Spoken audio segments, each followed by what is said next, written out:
May panibagong promo ngayon si Rocket SIM. So good news po ito para sa ating mga nagbi-business ng bindo na SIM base ang gamit. Ayan, dito tayo sa Gigalife, tapos punta tayo sa All Data, tapos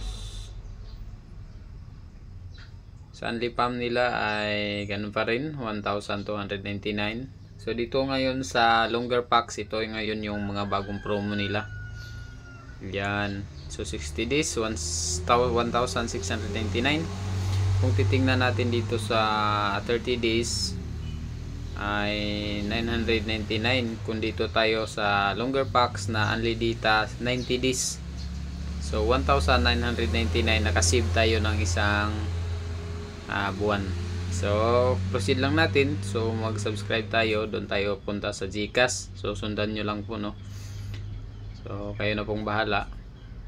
Ayan, so direct ko na lang dito. Meron na akong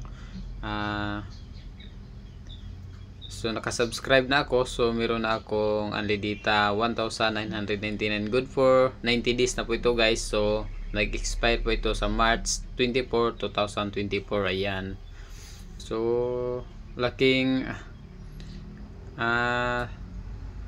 save na rin, guys, no. 1 month po. Ayan, punta tayo dito sa speed test. Tingnan natin gaano ba kalakas si Rocket SIM na 90 days, yung bagong promo nila, no. Ayan, guys, so umabot po siya ng 95.3 Mbps ang kanyang download. So sa area namin ay malakas po talaga yung Rocket SIM. So ayan, guys, no. So ang gamit ko pala na modem ay Black Mamba. Ito po yung B52565E. So napakalakas po ni Rocket SIM, guys.